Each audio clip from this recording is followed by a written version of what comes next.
which was very interesting because she really turned the entire space into a carnival. It was really something I thought, that would be something I think that would be really fun to do and something that would be really enjoyable for the Cal Poly community to enjoy.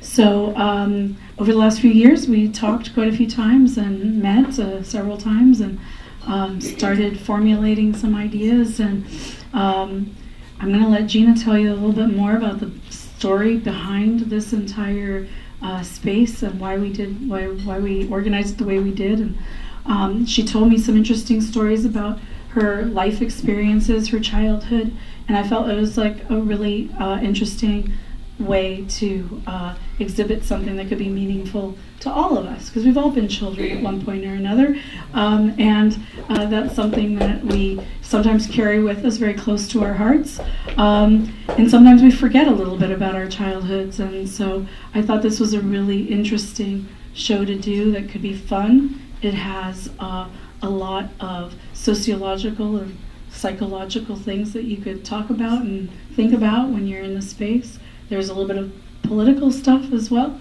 but a lot of it's about just being a kid and thinking about your childhood and having that those memories and nostalgia of the past. So I want you all to enjoy this wonderful exhibition, and I'm going to let Gina come up in a few seconds. I just have to make a few little announcements. All the artwork here in the space is for sale. If you do have any questions, you're interested in purchasing anything, let us know. We have a price list on the computer, and we can give you that information. Myself or my staff can assist you with that. I also need to acknowledge not only Gina's hard work, but she's done an amazing job with transforming this entire space, plus really curating the reception food area as well. It's just she went all out on wanting to do so much, make everything a part and an integral part of this event to give this feeling of the toy shop and the puppet theater. But along with her are also my staff that also need to get acknowledged, because without them, we can't do anything around here. So I want to acknowledge them. There's several of them around. They have name tags on. Please thank them when you have a chance.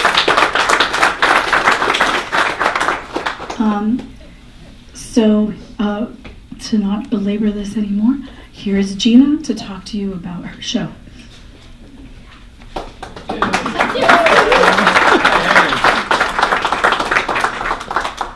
I'm short. How does this work? You're not that much shorter than me. Okay. Don't go away. Okay. So I got a little gift, besides the big thank you candy for everybody that will eat candy. I got a little gift for you from Dan and I. Oh my goodness. For your gallery. So it's something that we noticed was missing from your toolbox.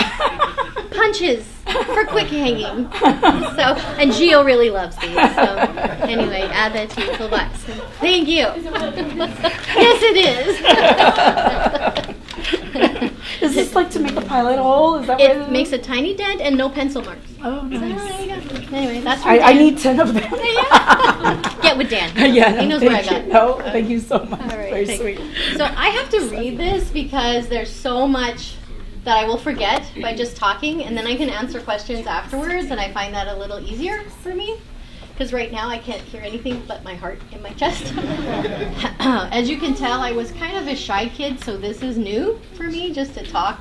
Even, yeah. Really? Okay. Is that better? There you go. Okay. So I had to come up with something really quick for the Poly Post, and I thought this was pretty good, so I'll read it to you.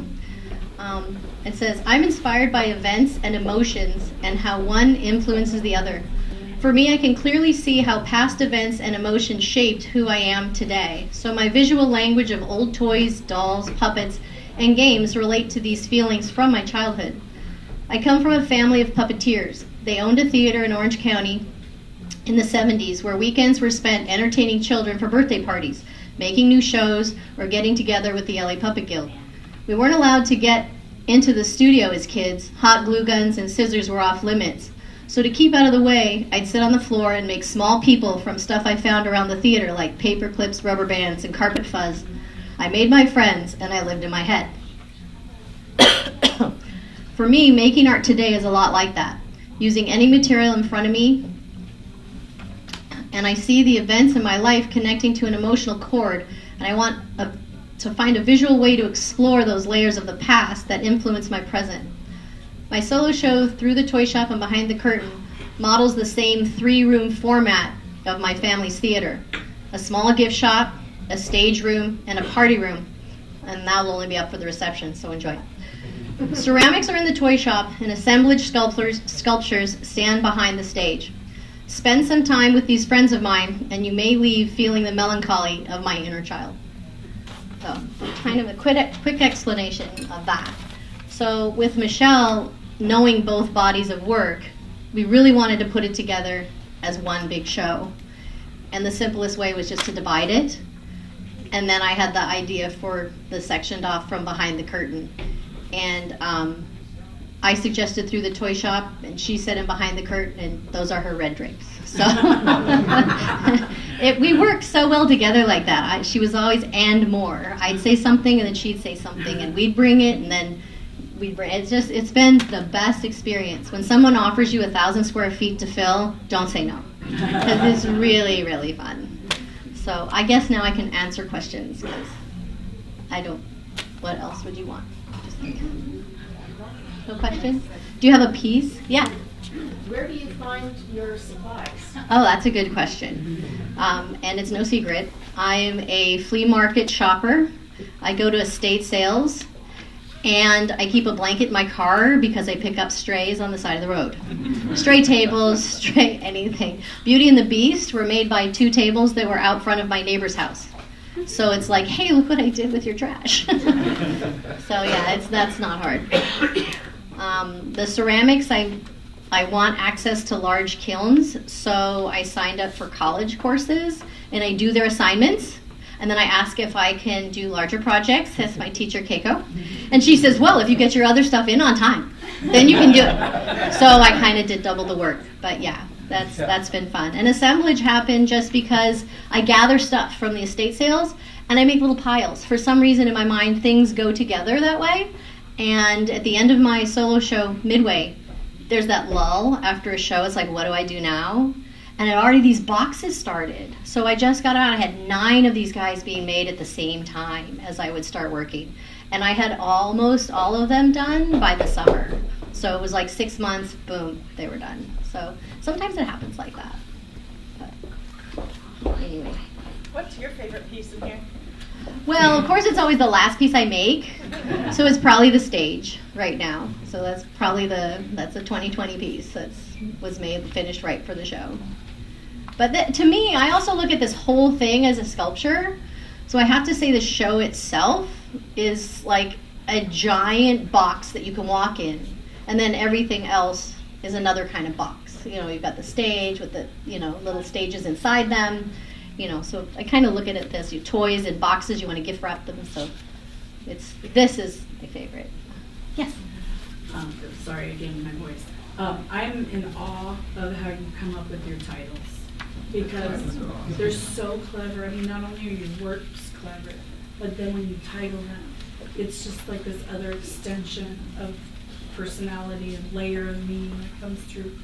Is that at what point do you come up with a title? Is it something you start with? Is it something you end with? Is it something that happens along the way? The titles to me would be the one thing I would miss if I couldn't include them in the piece.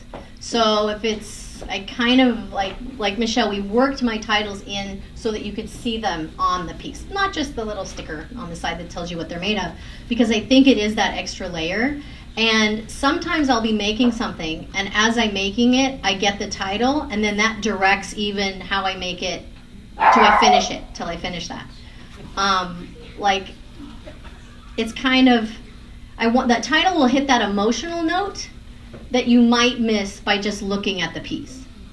And some of it will take the sadness back out, so some of the titles will be clever or cute, because you look at it and you go, oh, and then you read it, and then it brings you back. So I kind of want that push and pull when you look at a piece. And I think also for me, it helps me remember what my pieces are. Yes. Yeah, I like many other pieces. I think the two that come to mind right now, they just made me chuckle inside my head is Marriage. Princess Bride, big fan. Wow, and this piece. Can you talk about this piece? Yeah, this was really a piece I found. Actually saw a stuffed bear on the side of the road as I turned a corner and everyone was running over it, and it broke my heart. And I thought, well, I'm going to take and make that. And as I'm thinking about making it, I thought bears, bearskin rug, toys, roadkill. Yeah, I can do that. I can make something like that. And this also hangs on the wall, so it could be over your fireplace and all that stuff. I lost a sale by pointing out the tire tracks, so I didn't notice that at first. They like the blue, they like the texture, and then they noticed the tire tracks. But yeah, and then when I titled this one "My Bear Skin," I spelled bear as in totally vulnerable. And I think I want to make a lot of my pieces feel vulnerable because children are vulnerable. And I remember that as a kid being that way and still being that way. So kind of if that memory can come back, and I'm sure it's what you least want to remember about being a child, but that's kind of a overarching theme. When is the puppet show? When you want to do it. That's my mom. This is Penny and Beth. They're the two that started it. They had the theater in Norwalk and in Orange County. The Puppetry Forest and Peppertree Fair in Anaheim. What was the one in Norwalk? Just Norwalk Theater? Pioneer Playhouse. No, something like that. Anyway, Puppet Playhouse. Pioneer Puppet Playhouse. That's what it was. Anyway, that was quite a while ago. Anyway, it was their fault. They started it. Anyway. They influenced you to be able to make all this wonderful work. Yes, they did. They did, and still do. My mom's very creative. So. And you too. She has miniature doll houses, and she crochets anything and everything. And anybody? And did your husband help you? Oh yes, that is. He not only helps me, he allows me to do this in a way that I couldn't do it if I was employed at all. I am a full-time artist. I mean, morning to night, 7 days a week, artist. And he will help me with the bigger pieces. He will help me hang. And let me tell you, he can move. So I have to have someone in my life with as much energy as I have, and he definitely does that. And he's very encouraging. So I think that's the other thing. It's that when you can work with someone that says yes and, that's the best. That's the best sort of partner to be in. So it's definitely a team effort, and the staff was wonderful. Heavy lifters, everyone, every single one. Yeah. So and the family. I've got parents feeding cats when I'm not home. So it's a real team effort. Thank you. More questions? Please, this is a good opportunity.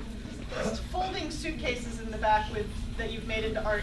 Can you fold them up and carry them around that way? Which ones?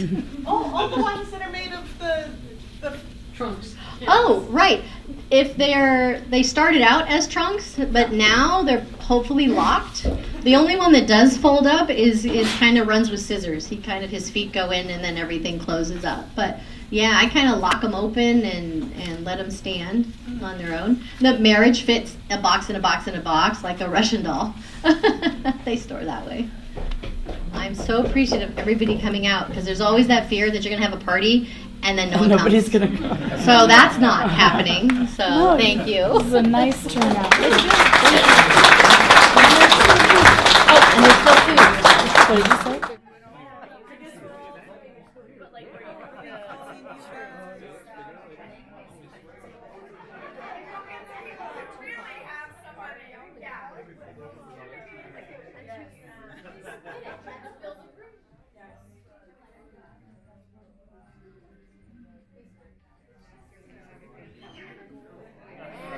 What do the invitations do? I think they look like a reading and open them up. Yeah, this oh, they might give you an art find. It's like a kid's birthday party. It's a kid's birthday party.